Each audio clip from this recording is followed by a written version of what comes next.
Our first initiative this evening aims to empower women with disabilities to build pathways out of poverty. I'd like to invite Fifi Rishando to tell us more. Fifi manages Good Returns Gender Lens Investments, business advisory support, and stakeholder engagement in the Asia Pacific region. Despite her polio, Fifi has been travelling frequently to disaster hit areas to assist social enterprise startups or design disaster financing and rehabilitation programs to rebuild livelihoods of post-disaster victims. Fifi will be discussing the importance of disability inclusion in the role of ending poverty. Thank you, Fifi. So nice to see you. You're not frozen. Wonderful. How does it feel to be poor? You are poor if you always feel hungry and neither have the energy to study nor work. If all your family, friends, or neighbors are poor, if you have neither skills nor education, if you have an accident or permanent disability, lose your income and have no one to turn to. If you are excluded from society and have to rely on others' mercy. Do you know how many people suffer from disability in the world? Over 1 in 10 people live with disabilities. 80% of them live in developing countries. 690 million people across the Asia-Pacific regions have a disability. 80% of disabled women have no source of income and are totally dependent on others. People with disabilities also experience a wage gap. If employers in the Asia-Pacific regions paid them on an equal basis, the region GDP could rise by almost 7%. In the mission to reduce poverty and alleviate the feeling of being socially excluded, it is critical to include all people, especially those living with disabilities. Good Return is committed to engaging people with disabilities from financial education to impact investment. I would like to share a story with you today about one of Good Return's clients. Her name is Kun Tiara. She lives in Phnom Penh. She's 35 years old, a wife and mother of 2 children, Thorn and Van. She has polio and uses a wheelchair. Even though Kun is a micro business owner and owns a snack bar, up until a couple years ago, she had no financial control over her earnings and was unsure of how to save money for daily expenses. She also felt socially excluded and was unable to freely move around her house and shop.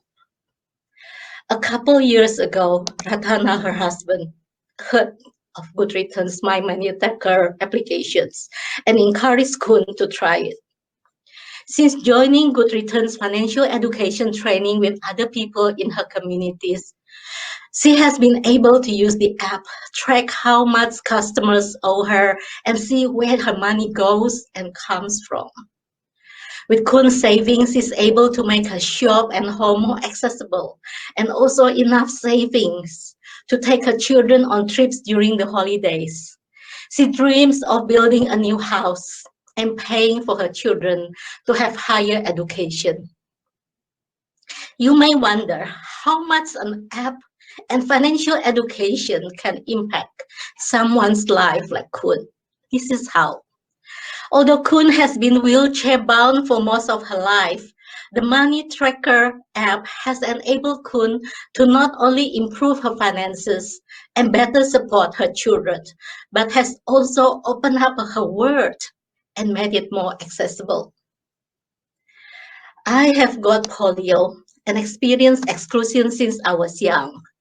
I have only got 2 choices in my life, dwelling in self-pity or learning to be resilient. With the help of others, I chose the latter. I have since consulted to communities who have lost everything in their lives due to wars or natural disasters and co-design microfinance and impact investment programs. I have witnessed their resilience to build their own livelihoods and others. I have also learned that helping others is healing to ourselves. It connects us to others, creating stronger communities. Tonight, I'm inviting you to be an enabler, to provide a hand up to people like Kun, those who live with disability, to participate and contribute to their society. For every $125 you contribute tonight, it would enable a person like Kun to participate in Good Returns Financial Inclusion Program. $1,000 would allow Good Return to run disability inclusion training for at least 5 staff of a local organizations like banks, businesses, government organizations, or NGOs. Imagine if your pledging reaches $25,000 tonight. That would enable us to explore and develop a new partnership with the local organizations in Cambodia, Nepal, Nauru, or the Solomon Islands to implement programs that teach 160 people like Kun money management and business planning that foster their inclusion and participation within their communities.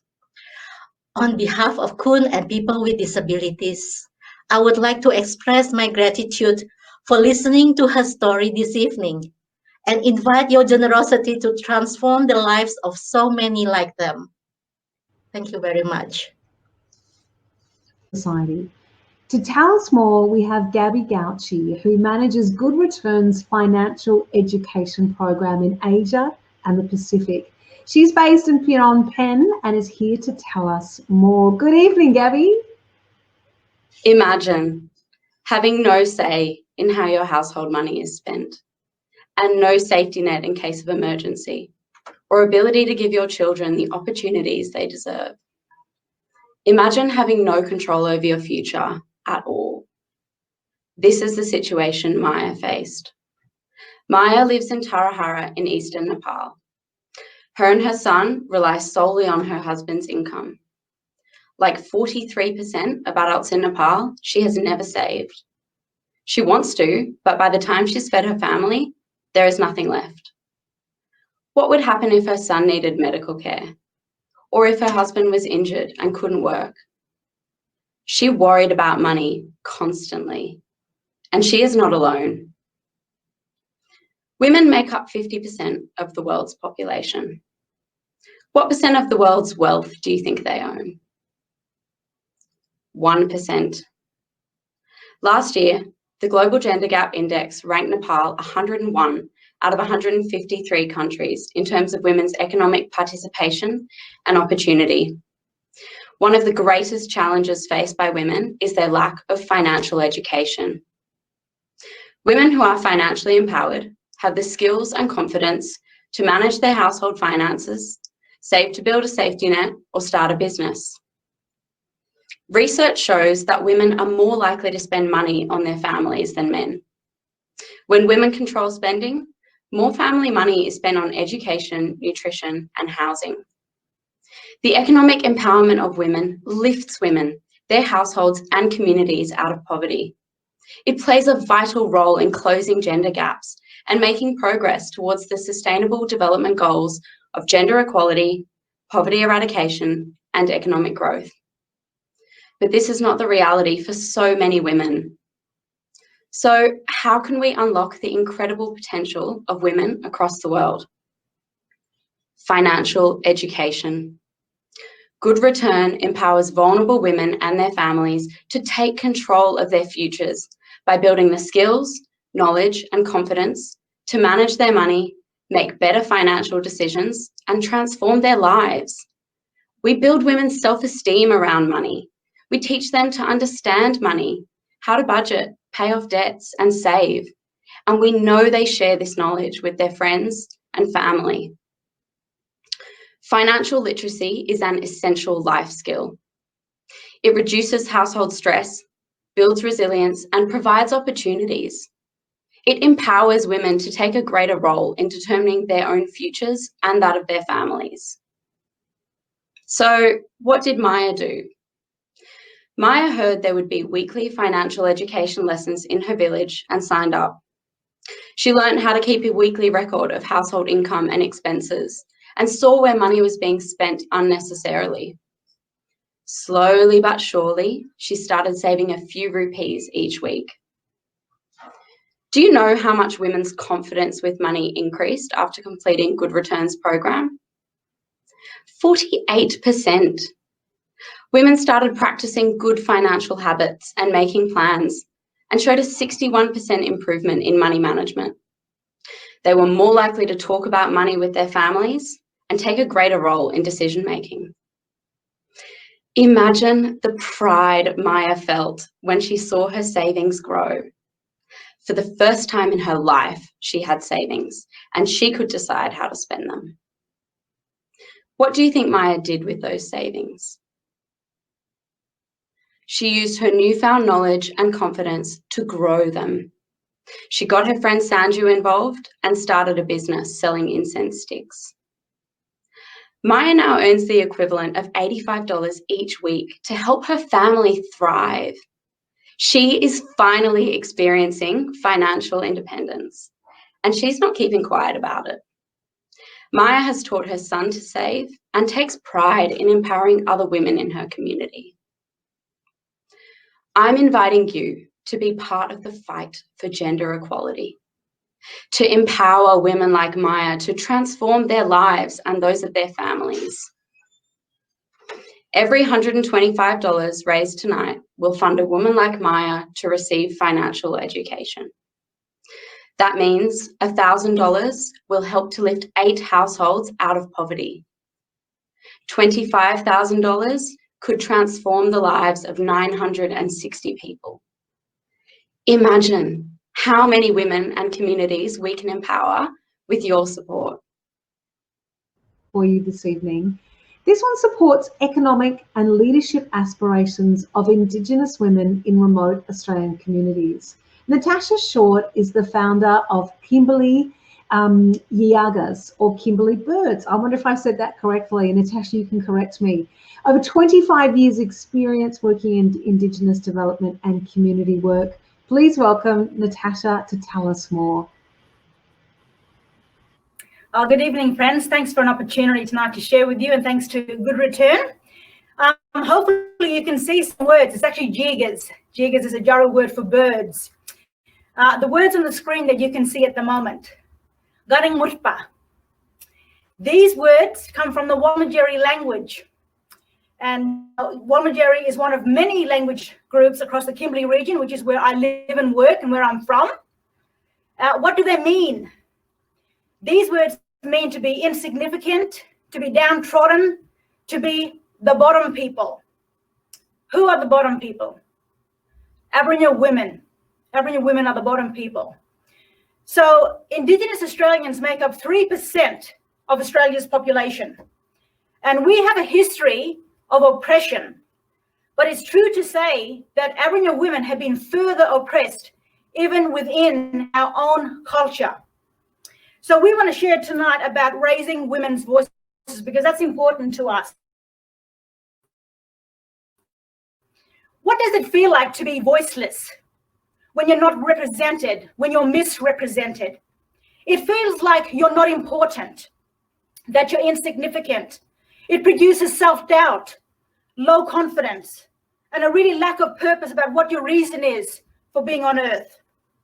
So Kimberley Birds, one of the most important things that we do is the amplification of Indigenous women's voices.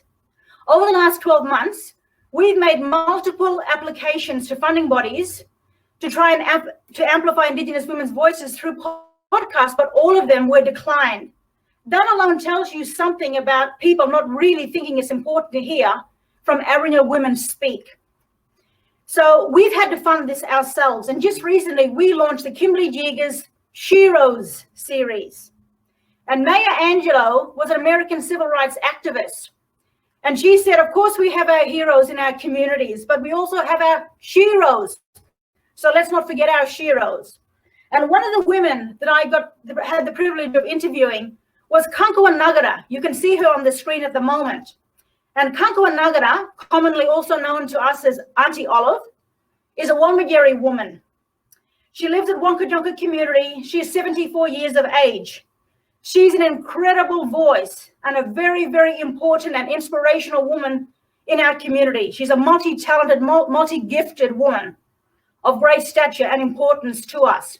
But a few years ago, I was able to write an application that allowed her to release her first album, her first music album, Gospel Blues at the Edge of the Desert.